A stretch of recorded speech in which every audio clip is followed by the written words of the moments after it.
एक गांव में सुधा नाम की एक औरत अपने दो बेटे और बहुओं के साथ रहती थी। बड़ा बेटा और उसकी पत्नी पढ़े लिखे थे और वे दोनों शहर के एक कंपनी में काम करते थे और छोटा बेटा खेत में काम करता था और उसकी पत्नी घर का सारा काम संभालती थी। माँ, हम दोनों काम पर जाकर आते हैं।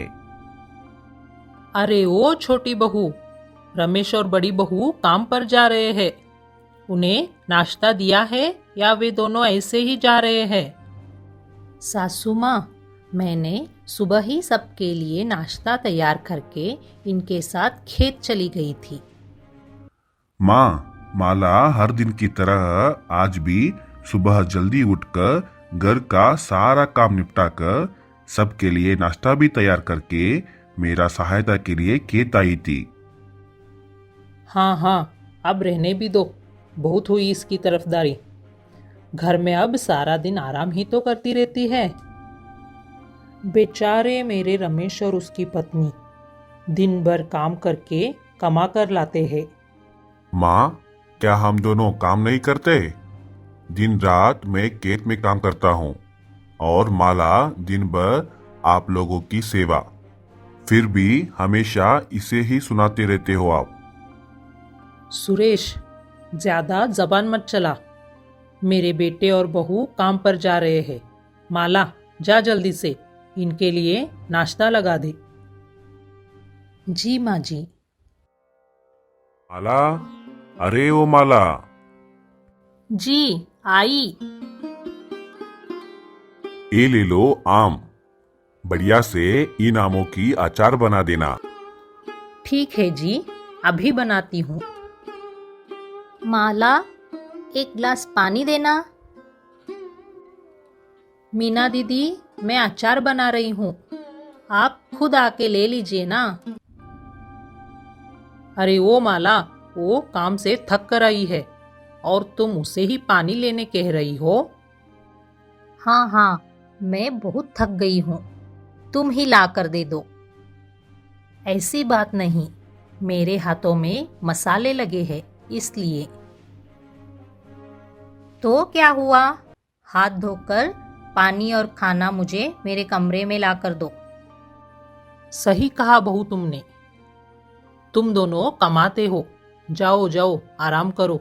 मैं खाना तुम्हारे लिए कमरे में ही भिजवाती हूँ। माला, मेरे लिए काना लगा दो। अरे रुको जरा, रमेश और बहू दोनों कमाकर थक कर आए हैं। अरे ओ माला, पहले उनको खाना देकर आना। ठीक है, पहले उन्हें ही देना। देखना, एक दिन तुम्हें हम दोनों की कीमत पता चलेगी। हाँ हाँ, अब आके चुपचाप खाना खा ले। माला रमेश और मीना को उनके कमरे में काना देकर आती है। इतने में सुरेश से मिलने उसका दोस्त आता है। सुरेश, कैसे हो तुम? मैं बढ़िया हूँ राजू, तुम कैसे हो? मैं भी बढ़िया हूँ। हाँ हाँ बेटा, तुम तो शहर में काम करते हो और देखो जरा तुम्हारे इस दोस्त को। ऐसा मत कहो माँ जी, पूरे गांव में सुरेश जितना अच्छा खेती कोई नहीं करता। वो बहुत परिश्रम करता है और माला भाभी भी उसकी सहायता करते हैं। हाँ हाँ, बस करो, चलो अब खाना खाते हैं।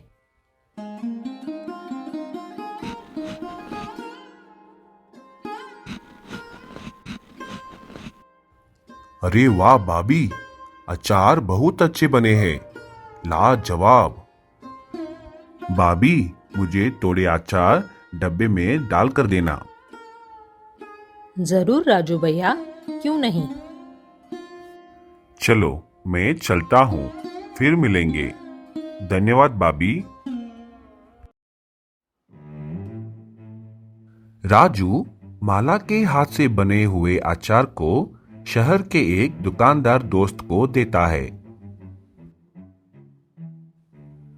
उस दुकानदार को अचार बहुत पसंद आते हैं और वो उन अचारों को अपने दुकान में बेचना चाहता है और राजू से बहुत सारे अचार लाकर देने के लिए ऑर्डर देता है। दूसरे दिन राजू फिर से सुरेश के घर आता है। भाभी, माला भाभी, थोड़ा जल्दी से बाहर आओ, तुमसे कुछ काम है। अरे, उससे क्या काम है? रुकिए माँ जी, बताता हूँ। हाँ, अब बताता हूँ। क्या बात है? भाभी, शहर का मेरा एक दोस्त आपके बनाए हुए अचार को खाकर आपकी तारीफ की और वो इन अचारों को अपनी दुकान में बेचना चाहता है। आप ऐसे ही स्वादिष्ट अचार बनाकर उसे देना।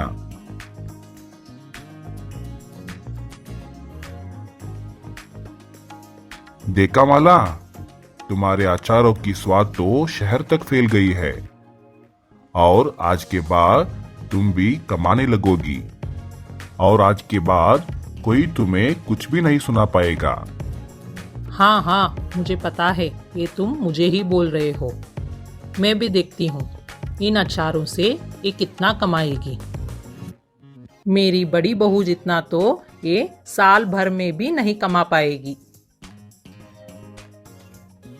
अरे भाभी, इन सारी बातों को छोड़िए और आप अचार बनाना शुरू कर दीजिए। अच्छा सुरेश, मैं चलता हूँ। माला की स्वादिष्ट अचारों की मांग बाजार में बहुत बढ़ने लगी। माला को अचार बनाने की बहुत ऑर्डर मिलने लगे। इससे माला बहुत ज्यादा कमाने लगी और दूसरी तरफ रमेश और मीना के कंपनी बंद पड़ने के कारण उन्हें दूसरी जगह पर नौकरी नहीं मिल रही थी और वे दोनों घर पर ही रहने लगे। देख रही हो माँ, तुम माला को कितना कुछ सुनाती रहती थी, उससे घर का सारा काम करवाती थी, लेकिन अब देखो तुम्हारे पढ़े लिखे बेटे और बहू घर पर बैठे हैं और माला उनसे भी ज्यादा कमा रही है और उसके साथ घर का सारा काम भी खुद करती है। हाँ बेटा, मुझे मेरी गलती का एहसास हो गया है। मुझे माफ कर देना बहू। हाँ माला, मुझे भी माफ कर देना।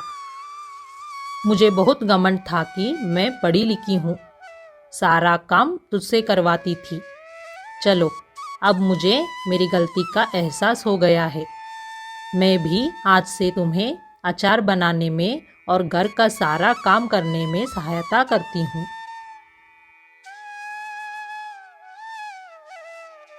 सास और दोनों बहुएं मिलकर अचार बनाने लगे और उनका अचार का बिजनेस बहुत अच्छे से चलने लगा।